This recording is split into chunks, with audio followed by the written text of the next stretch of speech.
Olá a todos, meu nome é André Naves, eu sou uma pessoa branca, pele clara, olhos verdes, uso óculos, cabelos e barba castanhos. Hoje eu tô com uma camisa branca, onda de calor aqui em São Paulo. Atrás de mim alguns livros, obras de arte e plantas. Ao meu lado tem o Bruno, já já vou pedir para ele se apresentar, o meu amigo Bruno. Mas antes disso, eu quero fazer um convite a todos vocês. Entrem nas redes sociais, no site do Diário PCD. Pesquisem todas as coisas necessárias. Tem vários artigos, tem vários vídeos, tem todas as minhas participações aos sábados pela manhã. Tem também as edições anteriores do Vozes pela Inclusão, que vai ao ar terças às 8 da noite. Então, é um manancial muito fértil, com muito material, muito rico de conteúdo para todos vocês. Não deixem também de acessar e se inscreverem no clube de membros do canal Diário PCD. Mas então, Bruno, diga lá, apresente-se, por favor. Quem é você? Bom dia, André. Eu me chamo Bruno, sou advogado aqui na cidade de Jacarezinho, norte do Paraná. Eu advogo já há aproximadamente 10 anos e eu sou moreno, uso óculos, né? Tenho barba, cabelo curto, cabelo preto curto. Tô de camisa branca, gravata meio lilás. Atrás de mim, estou sentado, atrás de mim tem uma cortina branca e tem uma porta e uma parede meio cinza, a cimento queimado.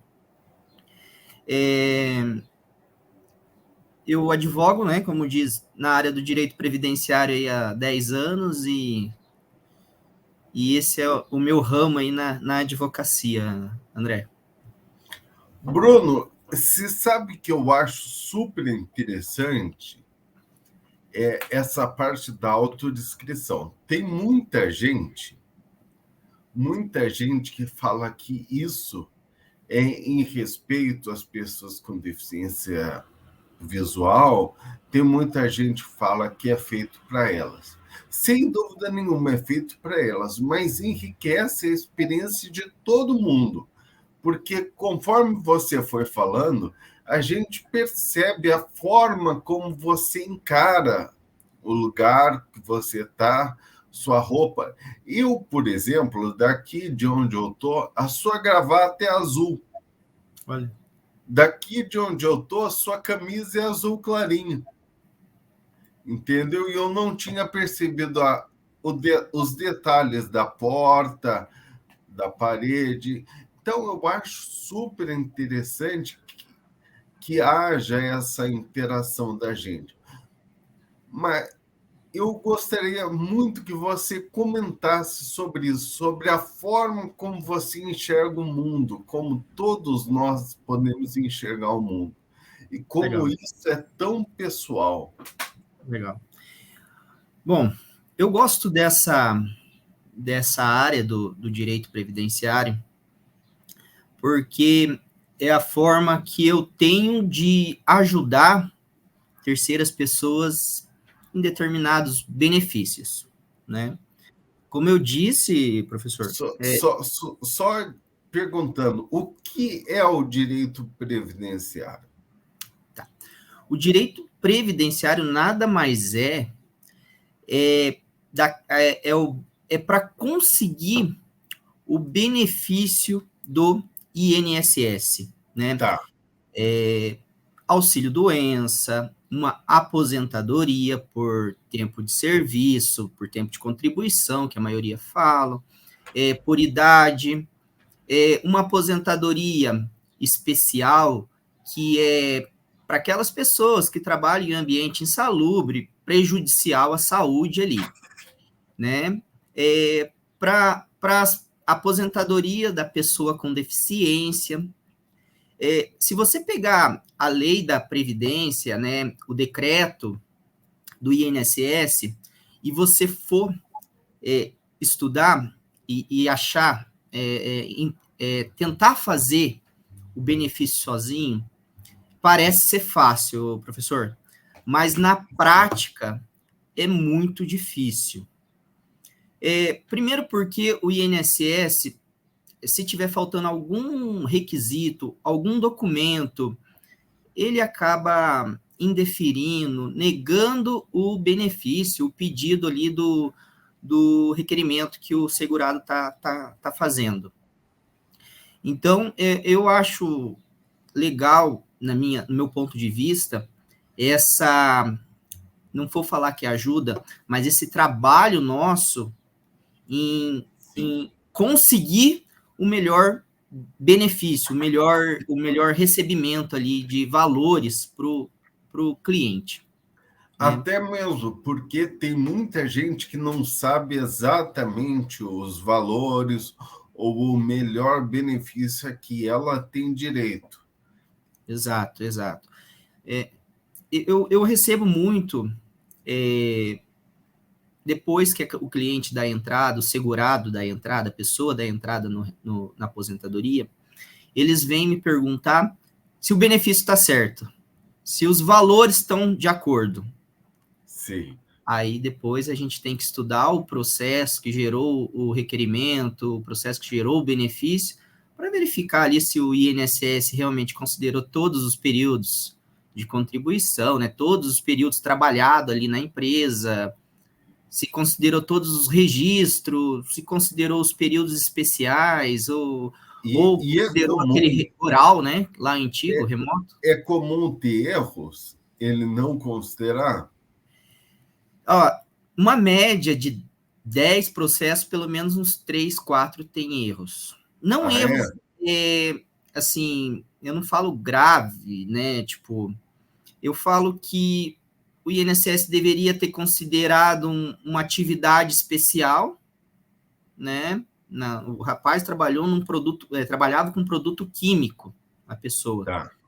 E o INSS, infelizmente, passou, não analisou essa questão e poderia, esse tempo, aumentar o salário dele, ou aumentar o tempo de contribuição dele, pelo período especial ali, passou batido, e isso vai prejudicar o segurado. Outra questão... Não, é por isso a importância de um auxílio, né? Do seu trabalho, de um profissional habilitado para isso, que conheça. Isso. E outra questão que eu vejo muito na prática, André, é a questão a nossa região aqui é uma região bem interior, né? Tem, acho que 28 mil habitantes, e a maioria trabalhavam antes na área rural, depois que pegou a maioridade, vieram para a cidade, e eles não sabem que esse direito, esse serviço trabalhado na área rural, mesmo sem registro, conta para fins de aposentadoria, né? Então, muitas pessoas deixam de apresentar documentos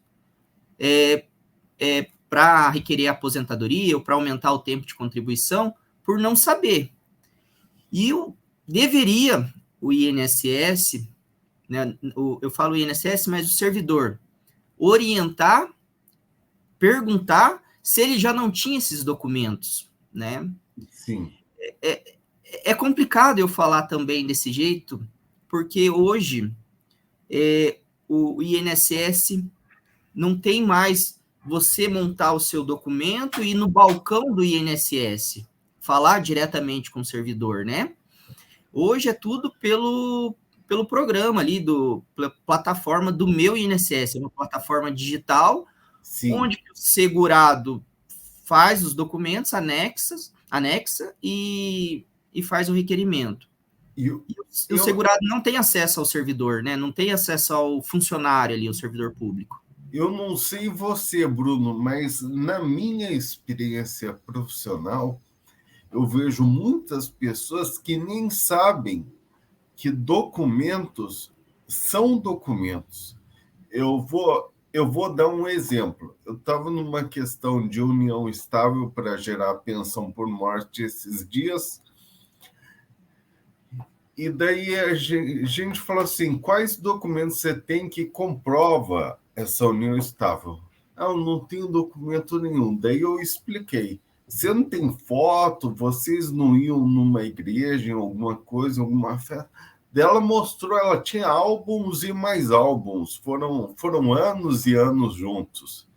Então ficou muito tranquilo. Às vezes as pessoas nem sabem o que elas podem juntar, não é mesmo? Exatamente. E acontece com a gente aqui no escritório, eu sempre pergunto, né? Tem período remoto rural? Ah, doutor, eu não tenho, eu não tive carteira assinada, o meu empregador já faleceu, não tem mais ninguém. Tá, então vamos criar uma linha do tempo, conta para mim aonde que você nasceu? Ah, eu nasci no sítio, no bairro tal, na propriedade do seu tchão. Tá, certidão de casamento dos seus pais. Aí você pega a certidão, tá lá como lavrador. Você pega a certidão de nascimento da irmã mais nova, a irmã que tem, sei lá, 10 anos mais nova. Tá lá como pai lavradores. As declarações da escola rural que você pode conseguir na Sim. secretaria do município, né? E lá eles fornecem essa declaração constando, lógico, se tiver documentação, registro, constando que aquela escola pertencia na área rural em determinados anos. Antigamente, até hoje, né, deu uma diminuída, mas existe, os pais dessas pessoas, eles pagavam o sindicato rural, filiado ao sindicato rural, né? E sempre a gente pede a ficha de sindicato rural, primeira emissão, uma declaração, né, do site do Paraná, para a primeira emissão do RG, lá consta a profissão dele na Sim. época. Ah, Bruno, mas é necessário esses documentos? Assim, não é que seja necessário. Eu falo, quanto mais documento, melhor para a gente comprovar.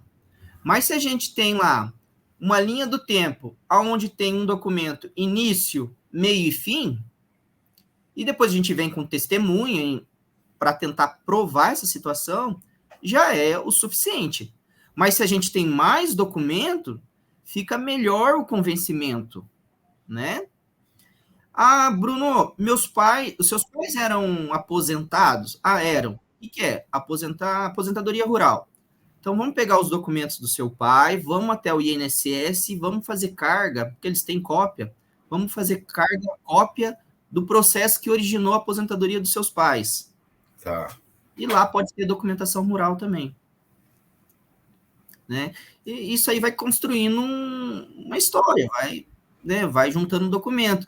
E depois que você coloca, você explica para o segurado, né, para o cliente essa situação, a hora que ele traz uma sacola, mas sim, cheia de documento que serve para você, entendeu? Daí ajuda bastante, né? Exatamente. Uhum. E como que está a situação da aposentadoria dos trabalhadores rurais hoje em dia? Sinceramente, se o empregado rural é fácil, né? Não tem segredo ali, carteira assinada e tal. O mais difícil é o segurado especial, né? Tá. Quando o O que é segurado... o segurado? Só vamos... Tá. O que é o segurado? Quem é o segurado O especial? empregado rural é aquela pessoa que trabalha para uma fazenda, para um proprietário, dono de uma fazenda, onde o proprietário assina a carteira ali na função de empregado rural. O segurado especial é aquelas pessoas, aquelas pessoas que moram, que trabalham no campo, que vivem em regime de economia familiar. Ou seja, eles trabalham numa pequena propriedade deles, tá? Aonde eles cultivam ali, sei lá, feijão, arroz, café, e eles vendem não só para venda, lógico que eles necessitam dessa venda, mas ali eles vivem em regime de economia familiar, aonde eles não têm empregado, eles não têm empregados, essa situação que é o segurado especial, tá? E para comprovar esses trabalhadores rurais nessa situação, é um pouquinho mais complicado. Se ainda o segurado especial, o trabalhador rural, tiver ali matrícula do imóvel rural no nome dele, tiver ITR, que é o imposto territorial rural, e notas de produtores durante o período ali de 15 anos, fica fácil uma aposentadoria. O duro é quando ele não tem propriedade rural no nome, ele trabalhava de boia fria, ou trabalho volante, né? Em épocas de safra ou épocas de entre safra, aonde que ele morava ou mora na cidade, mas iam de transporte até o sítio para trabalhar nas lavouras grandes. E o gato, né? A gente chama no interior de gato. O rapaz que faz esse transporte, que carrega essas pessoas, que a gente precisa comprovar também, fica um pouquinho mais complicado, tá? O INSS, sim, eu estou falando na minha atuação, tá? Tá. Na maioria desses benefícios, os benefícios são, infelizmente, indeferidos, tá?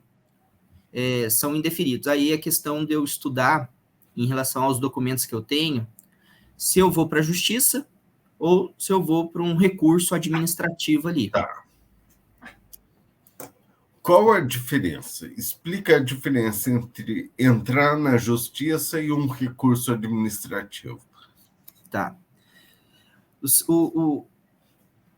Porque tem entendimento, né, André? Às vezes o entendimento do judiciário, ele pode ser pior, ou seja, pode ser pior do que um entendimento na esfera administrativa do INSS, não do INSS, mas da Previdência Social, né? Sim. Por quê?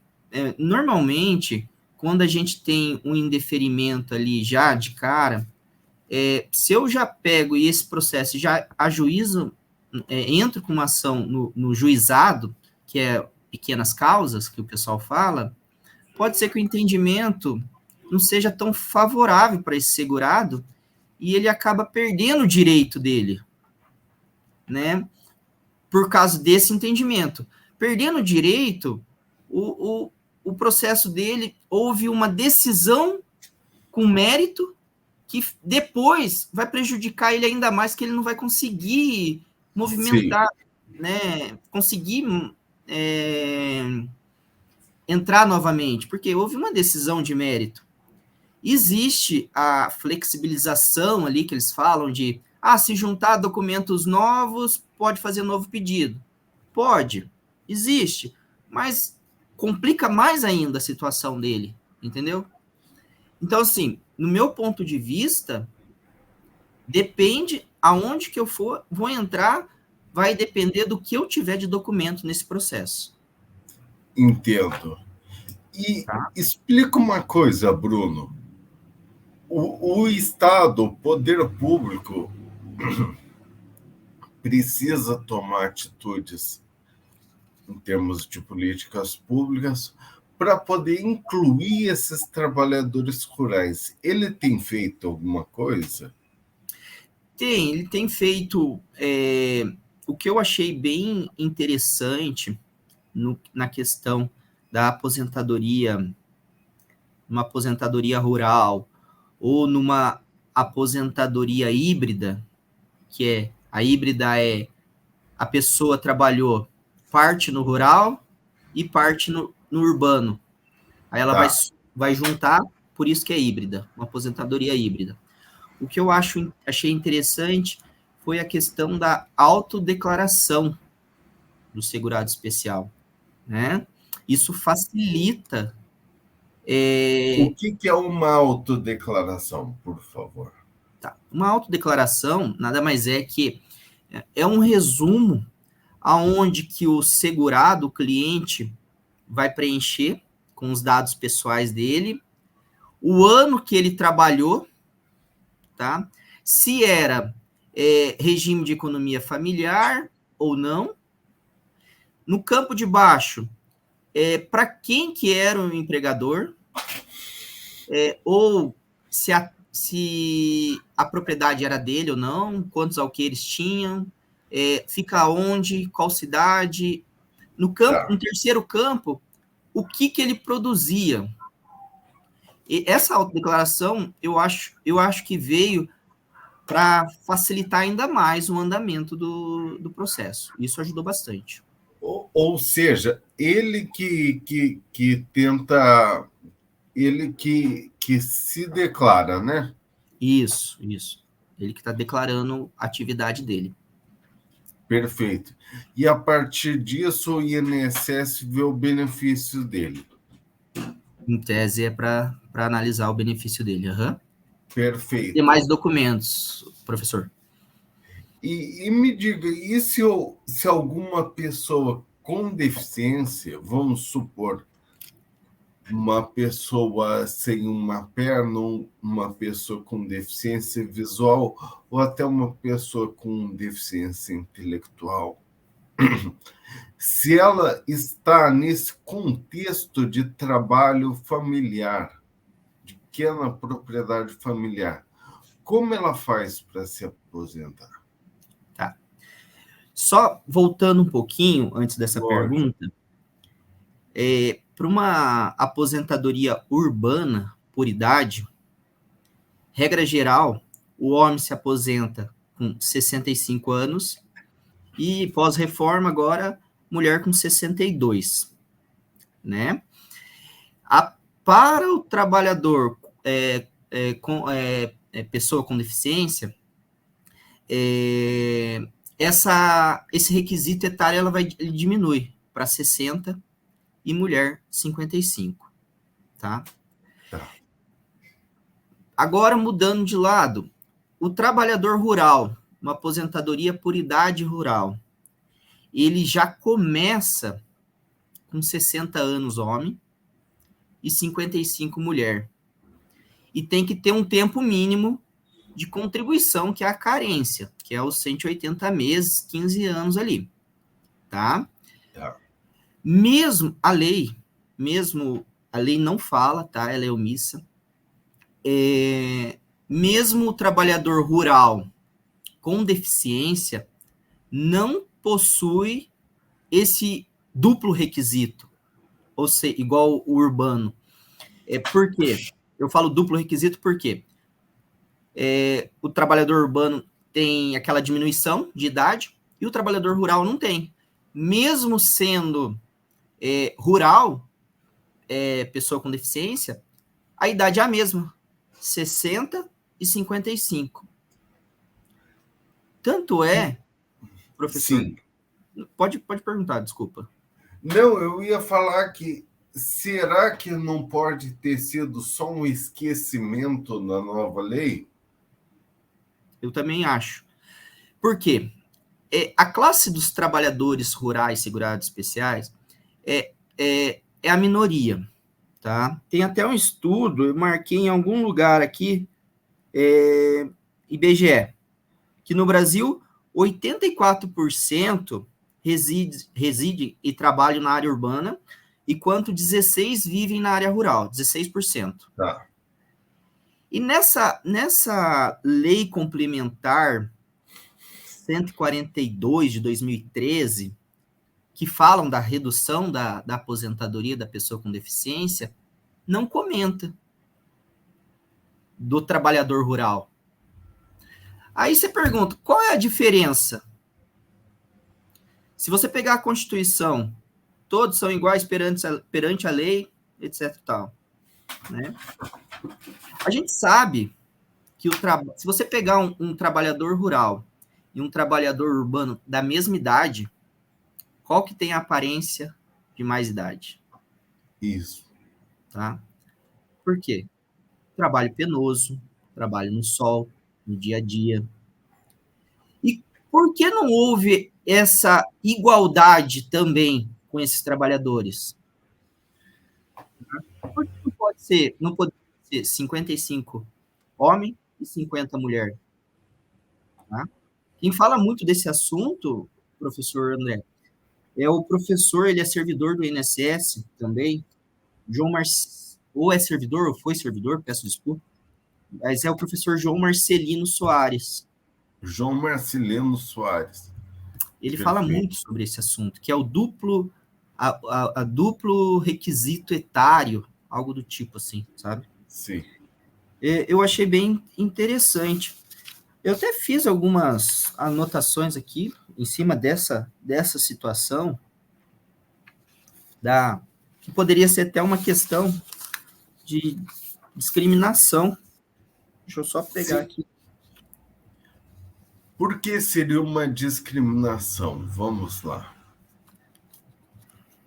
Tá. Eu falo uma discriminação indireta. Tá? Sim. Basicamente, é tratar de maneira diferente determinada pessoa por motivo não justificável. Ou seja, a gente está tratando pessoas em suas características diferentes de forma igual. É isso mesmo. Perfeito. E quando a gente trata elas iguais, a gente aumenta as barreiras sociais. A gente piora as barreiras sociais. É isso? Perfeito. Eu tenho um trecho aqui de um livro que eu li do ex-ministro do STF, Joaquim Barbosa. Ele fala no livro Ação Afirmativa e Princípio Constitucional da Igualdade. O que ele fala? O que constitui isso?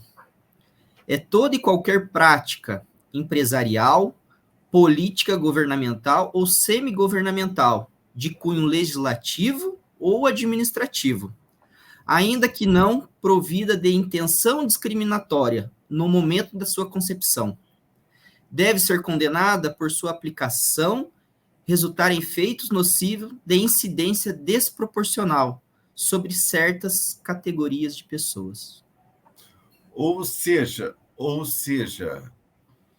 quando ele começa falando das empresas, ele já mostra que as ações afirmativas têm de ser replicadas por todos nós da sociedade, pelos agentes privados também, é isso? Inclusive, porque se você comparar, André, essas empresas que têm a cota ali, né, para as pessoas com deficiência, eles só querem cumprir o que a legislação fala.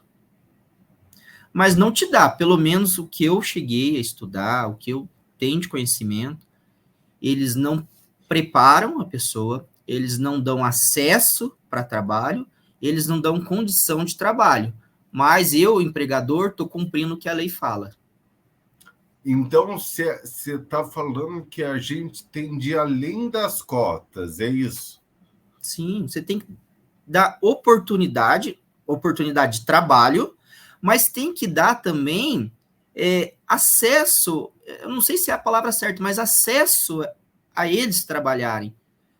Eles são, né, são meio que, não sei se é a palavra certa também, excluído dos demais funcionários. Pode. Isso acontece muito. Né? E saiu uma pesquisa recente, Bruno, falando do empreendedorismo, que a grande maioria das pessoas com deficiência gostaria de ir para o empreendedorismo. Você acha que essa mal utilização das cotas pelas grandes empresas pode ser um dos fatores que aprimoram o empreendedorismo? Eu acredito que sim. Eles acabam se especializando mais no próprio negócio deles. Eu acredito que sim.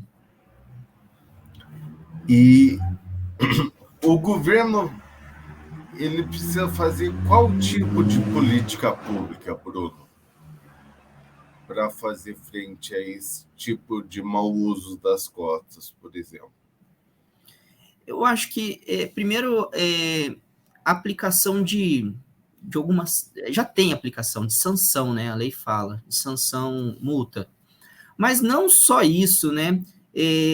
Oferecer cursos de adaptação de mercado, mas não só para a pessoa com deficiência, mas para os empresários.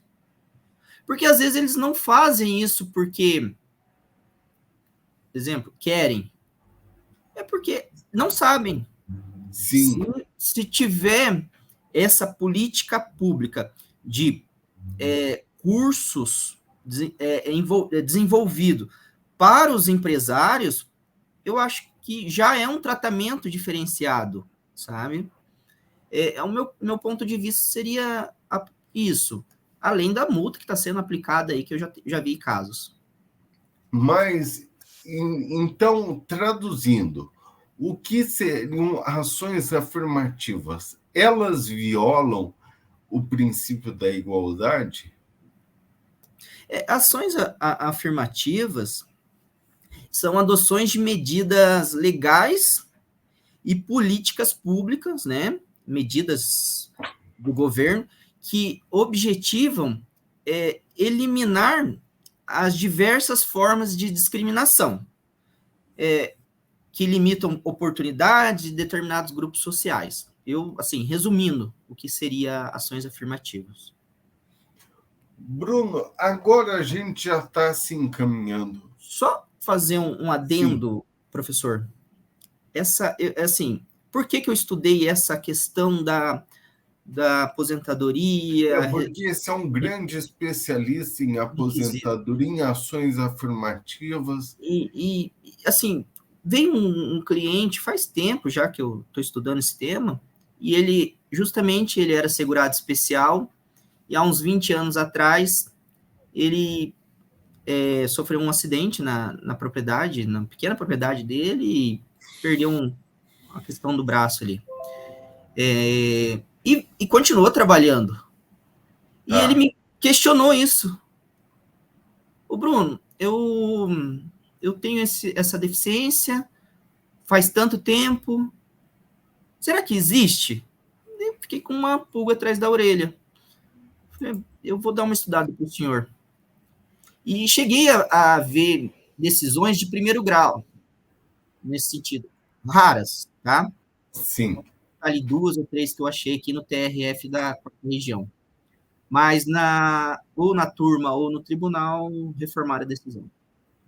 Por isso que eu peguei esse gancho para estudar esse artigo. E não seria questão também a lei 142 de 2013, ela é omissa. Não seria questão também, André, de uma ação, pensando alto, ação direta de inconstitucionalidade por omissão? Não por omissão, não ação direta de inconstitucionalidade da lei complementar. Eu entendo. Eu falo do artigo... A falta desse requisito. Isso. Eu não sei, é uma questão interessantíssima a ser estudada, precisa ver os requisitos legais, mas de repente dá para construir, porque claramente isso aí é uma lacuna, é uma omissão legal. Porque o sistema todo preza a igualdade e ele está aumentando a desigualdade no caso específico. Mas, Bruno, o que eu queria te falar é que nós já estamos nos encaminhando para o final, então queria pedir para você falar se ficou faltando alguma coisa. Queria te deixar à vontade para fazer suas considerações finais, explicando e deixando uma mensagem de como tratar de forma desigual os desiguais promove a igualdade. Muita gente acha que a ação afirmativa vai contra o princípio da igualdade. Eu quero que você mostre que isso não é verdade, por favor. O professor, sim, em relação ao tema, ao bate-papo nosso, e o que eu vivo na advocacia nesse tempo, estou aprendendo muito, aprendendo com com você, com o pessoal do grupo, ser mais humano e respeitar, ouvir mais do que falar, respeitar o próximo e conhecer realmente a história desse segurado. Não só pensar em questões de honorários, isso aí é secundário, mas você atuar para conseguir esse benefício, você fazer um trabalho humano e que acredito que essa situação já te dá uma abertura e você consegue você consegue enxergar de outro modo todas as situações, tá? Conhecendo as dificuldades do segurado e conhecendo as oportunidades que ele tem.